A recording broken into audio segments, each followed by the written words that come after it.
Welcome, audience, to another episode of the True Crime Archives. I am your host, CJ Data. And in the background. Pitt McAfee, right there. anyway, anyway, this one is kind of a long time coming, and it's a relatively controversial one, if I do say so myself. It's not exactly a secret. It's so. Here we go. Go without further ado. This is James Earl Ray, the person who is believed to be the killer of Martin Luther King Jr. Now, this guy's definitely a figure that, while he gets brought up every now and again, probably for disputing reasons, whatever. Let's get on going. So, all right. So let's just start out.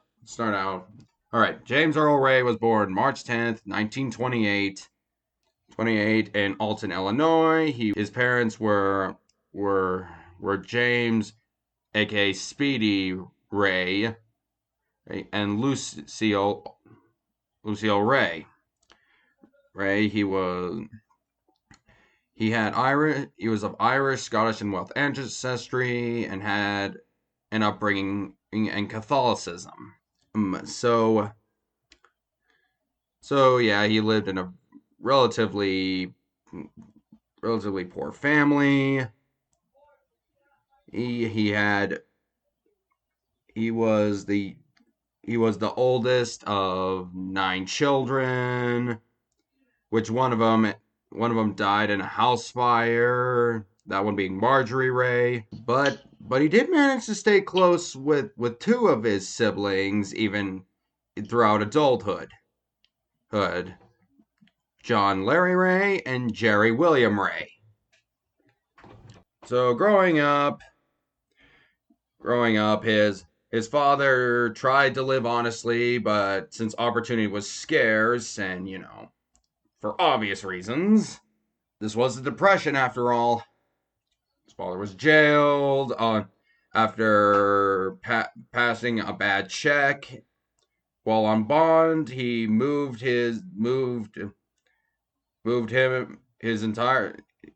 James's entire family to Missouri, to Ewing, Missouri, to avoid law enforcement. So, and there were and James did not have a lot of good influences in his life. Well, his father being one. Also, he had an uncle who was really into all night, bars, gambling, and brothels and everything, and brawling. And after his uncle was arrested, he basically decided to move on from there. He left his school at the age of 12, and he first got in trouble at age of 14 for stealing newspapers and selling them for money. After that, he later got a job at it was a factory that was supplying the army at that time, and he also had a co-worker who basically kind of enhanced his prejudiced views, which that was the era, and not to mention he was that coworker was a German immigrant, and didn't exactly hide the fact that he admired Hitler. So, but eventually, the army decided that they didn't need any more supplies from that particular factory, and he was laid off. And then shortly after, he joined the U.S. Army near the end of the war. But when he got there, he was far from a model soldier. He basically dealt army issued cigarettes with the locals for drugs and other black market valuables, or goods, if you want to say it that way. But being there, seeing what state Germany was in at that time, he started to feel sorry for everybody. He even grew kind of an appreciation for the neo-Nazi werewolves, which that's a different story altogether. Do you know who those people were, Pitt? Oh, I do know who those people were. So the story behind them is that at nighttime during a full moon, they were just transforming to be. Okay, I'm just joking. But they were really just like a militia group, rebel group of sorts, meant to continue the war going on after the government has ended up collapsing. So basically, just a partisan or guerrilla force of some Pretty kind. much. Their main goal was just to completely cause as much havoc as they could for Allied forces. All right. So, all right then. All right then. So, then, so yeah, you could probably guess him. This is not sounding like a very promising soldier. So he eventually was, like thrown in, thrown in the base, whatever tank or whatever, for being drunk in quarters, and he then got out and was briefly AWOL for being captured. And the army had finally had it up to here, and they dishonorably discharged him and sent him back home. So when he came back, he pretty much went to. All right, so now let's just get on to what he did after the fact after getting back. He went back to basically doing a life of crime. I'm involving his first conviction was he was first convicted of burglary in California in 1949. In 1952, he served 2 years for an armed robbery of a taxi driver in Illinois. In 1955, he was convicted of mail fraud uh, after stealing money orders in Hannibal, Missouri. For that, he served 4 years in Leavenworth in 1959, and he was he was he was caught stealing $120 robbery in an armed robbery of a St. Louis Kroger store, whatever that is. Whatever that is. Do you know what that is? A Kroger? Yeah, Kroger store. Let's just look at what this is. Yeah, I know what Kroger's is. You know Smith's? Yes. Well, Kroger is pretty much the same thing as Smith's. Kind of like how Sam's Club is the same thing as Walmart. Well, more like Costco, but then again, what do I know? They're speaking of which, Walmart and Sam's Club are owned by the same people, so whatever. All right, and he was sentenced to 20 years for repeated offenses. And pretty much during that time, he kept plotting to escape, and after several failed attempts, seriously, it's surprising, but at the same time not surprising just how many attempts this the, came and went and failed. One thing, let's just talk about the state of mind of this guy for a little bit, okay? So with him being with like him being obviously a prejudice, as he so he would like he talked about in his prison potentially killing like Martin Luther King, who was gaining prominence at that point in time while he was in prison, for money. And not to mention, he was also planning to move to Rhodesia, now Zimbabwe, where he believed there was not a black population or even Jewish population, if that at all. Okay, we both know that that's not true. It was segregated. Yep.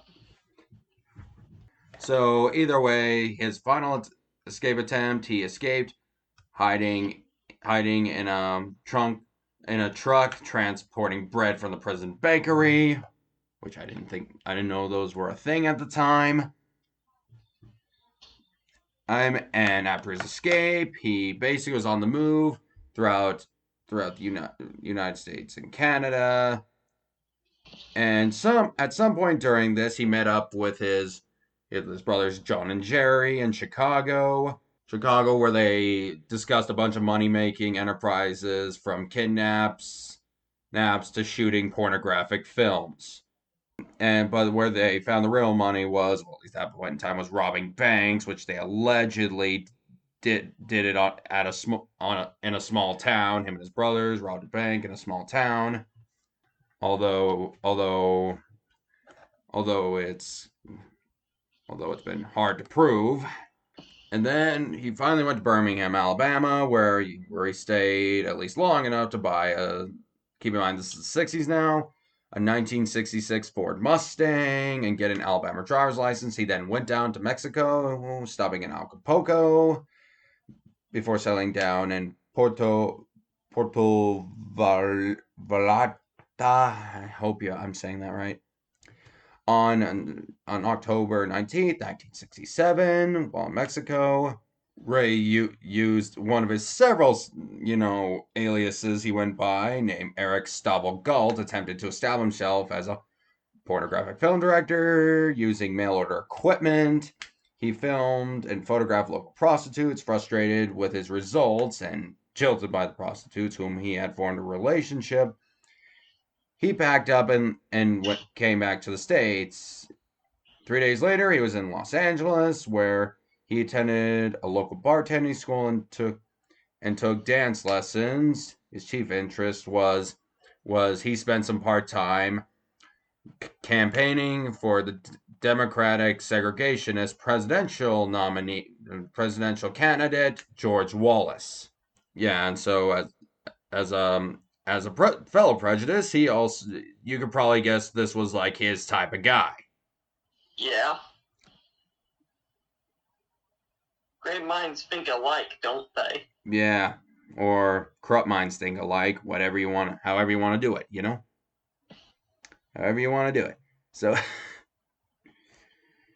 so he spent much of his time in Los Angeles, volunteering at the Wallace campaign headquarters in North Hollywood. All right, so sometime after this, he went and bought a rifle, which was a Remington Model 7.62 Game Master, which me being sort of enthusiast, that I believe that is a pump action 30-06 X, which honestly it's honestly not that bad of a gun actually. Actually, it's really good, and a scope. And so before heading out to officially, this is what's believed to go finally take out King. He on March 5th, he went under facial reconstruction surgery performed by physician Russell Hadley, I think that is. On March 18th, he left LA and began a cross-country drive to Atlanta in his Mustang. Arriving in Atlanta on the 24th, Ray checked into a rooming house and he bought a map of the city. FBI agents later found his map when they searched the room he was staying in. Oh, here. All right, I always said that. Anyway, all right. So when he got the rifle, he said he told the shopkeeper saying, "Oh, I need it for a hunting trip." Yeah, and he made the purchase, giving another alias name, Harvey Lohmeyer. I will tell you, it is nowhere near that easy today. Nowhere near. Oh, yeah. I mean, back then, I could see making a fake alias being relatively easy. But now there's so many checks in place, it would be essentially impossible to fake an ID completely. Exactly. Unless you like put up a witness protection program where the government themselves literally erases your identity. Yeah, tough to know. All right, so either way, let's get to the main talking point of what this guy is most known for, or and what he is believed to have done. All right, so on April 4th, 1968, Ray used the rifle he had purchased and fired a single shot on, at the second floor balcony where at the Lorraine Motel in Memphis, Tennessee, where Martin Luther King was staying. Which after the shot, he basically ran out, left the bag that had the rifle, some binoculars, and they found Ray's fingerprints. Now keep in mind, he is still a fugitive, an escaped convict at this point. Yep. Yeah, I don't think anybody could be on. I mean, it still could potentially happen, but no, but not. It's definitely not as easy. But all right, so basically, he fled to Atlanta, driving 11 hours. He picked up his belongings and fled up north to Canada, arriving in Toronto 3 days later, where he hid for over a month and acquired a Canadian passport under the false name of Raymond George Snide. He left Toronto in late May on a flight to England. He briefly stayed in Lisbon, Portugal, and returned to London. And of course, the FBI, after this happened, kind of getting a clue where he went, he contacted, like the Royal, whatever, Canadian police or whatever, to like to double check all passports that were issued, after his original escape from prison. And they found one. He was found because his passport had been flagged and he was extradited back to the US. That's where he was charged with the murder. He confessed on March 10th, 1969, his 41st birthday. After pleading guilty, he was sentenced to 99 years in prison instead of the death sentence. Basically, he thought he could potentially get away with it, but let's put it to what his thought process was. Again, it would have to go this way. All right, so he thought he could do it. He could get on the good side of, let's say, George Wallace and pretty much and those like him. So therefore, after George Wallace became president, which we all know never happened, and he would pardon him not only for that murder, but the stuff he was already serving time for to begin with. I can believe it. I can believe something like that. All right. So it seems like an open shut case, right? Wrong. He recanted his confession somewhere in the 70s, saying he was praying for it. And I will say that not even Martin Luther King Jr.'s family even believes that Ray was the one who fired the shot. And they say it was a government conspiracy which could have been possible due to obviously tensions at that point in time. Maybe, I don't know. Maybe, who knows? Maybe no, but they're all right. So apparently he escaped one last time on June 10th, 1977, and apparently with 6 others escaped from Brushy Mountain State Penitentiary in Petros, Tennessee, and they were recaptured just 4 days later, or was it 3 days? officially 3 days. I don't know. I was on June 13th. And a year was added to his previous sentence, which you can see as not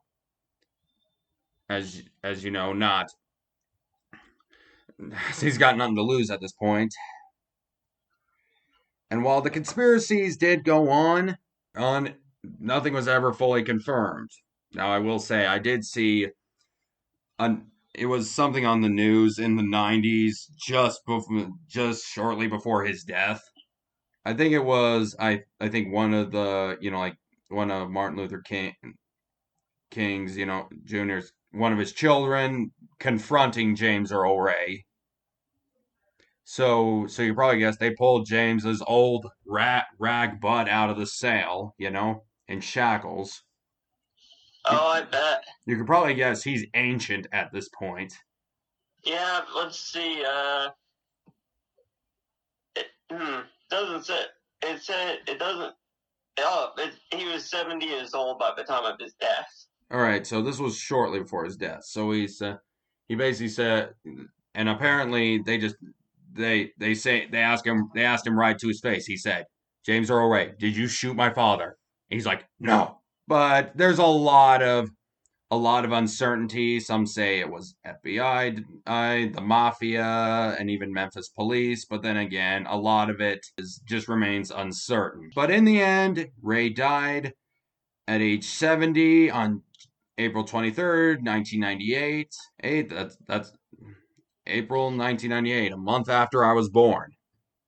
Yeah, and a month, and not only like maybe about a week or so before I was.